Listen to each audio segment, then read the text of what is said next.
Good morning.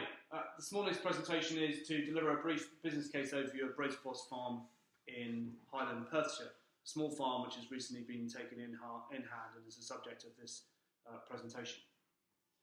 The aim is to articulate the business case for Foss Farm Partnership, and the outline of the presentation is as follows. So, a brief overview of the business, a market overview, the market we're seeking to penetrate, a financial evaluation of essentially how we see the business unfolding, the financial requirements in terms of what we're actually seeking to present to the bank to justify a loan, and the financial controls that we're putting in place as the partnership, and finally some concluding comments.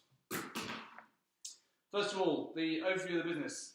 This is what it is. It's 1,200 hectares of upland sheep farm, mainly Region 3 land, so the lowest grant figure essentially for any land. Minimal Region 1, the highest land, unfortunately. The farm has been, crucially, in hand for many years until November 2015, when we brought it in hand and started running it ourselves. Up until that point, it was tenanted. We have to justify our payments, we have to reach 396 breeding ewes in order to secure our full agricultural subsidy payments, and that is something of a challenge. We aspire though to 500 over time. We also aspire, although not subject to this presentation, to 30 Highland cattle. The market, black-faced sheep. Well, there is a strong market for black-faced sheep. It's a beautiful, tender, lean meat. Although, surprisingly, the market figure we've assumed for the purpose of this presentation is £40, although the Black-Faced Breeders Association would point to a typical market value of above 50, but we've assumed 40 for the purposes of this presentation. There is a premium, we believe, for healthy, heather-fed, black-faced lamb, and we seek to exploit that in due course on a website which we will design and build to support the business. Crucially, it's not just about livestock. We're also going to talk about, or include in the business plan, a farmhouse, which is no longer required to support the farm, so we're going to turn it into a holiday let. There's a buoyant market for farmhouses or isolated properties in the Highlands of Scotland, and it certainly fits the kind of idyllic cottage idea. It's just below the very well-known Munro of Schiehallion, and allows access onto the open mountains in both to the north, south, east and west. So we believe that it should rent extremely well.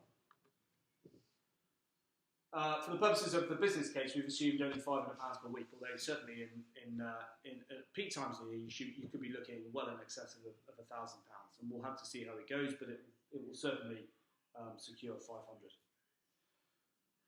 Okay, our strategy of the business is effectively to reach full stocking density over the course of 4 years. So initial purchases, supplementary purchases year on year, and also making sure that we effectively breed our own breeding ewes over time.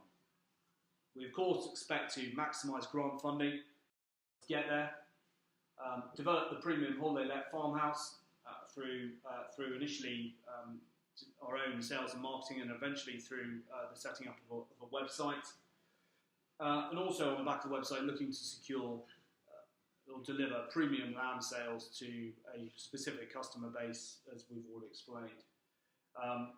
The partnership of the business is key to this. It's a 40-60% split between my wife and I, and trading as Foss Farm Partnership. Financial evaluation. This effectively looks year on year, years 1 to 4. In year 1, it's a difficult year. Minimum basic payment scheme payments and LFAS, less favourable area support scheme payments for the farm, because we remain at a very low stocking density.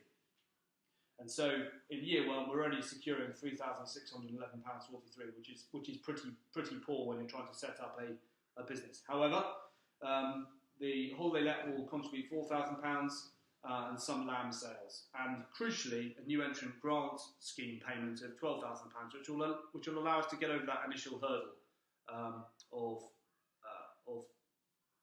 lack of financial robustness to the business. There are substantial startup costs incurred which we will have had to absorb ourselves, and certainly in the first instance we will have sunk £7,300 of personal capital in the business in year one. The closing balance at the end of year one is only £194.63 on the balance sheet, and that is in spite of considerable cash injections over year one through startup. Year two, a small net profit. BPS and LFAS payments improved to 7,222, which is getting better and reflects the improved stocking density of the farm. And holiday let sales now start to generate some momentum, so we're looking more in the region of £12,000. Lamb sales also, because we're having to sell more livestock at the market, as lambs looking better at 2,800. And we're not, of course, saddled in year two with some of the large startup costs that we incurred in year one. So looking better overall, with a profit of £2,842.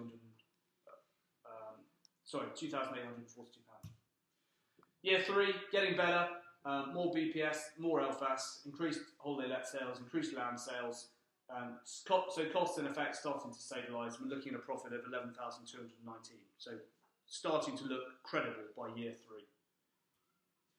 Year four, starting to effectively hit cruising altitude here, and substantially improved net profit based on LFAS and BPS at full pitch, 23,835, based on 397 ewes at least, but by this stage probably more. Minimum stocking density therefore achieved.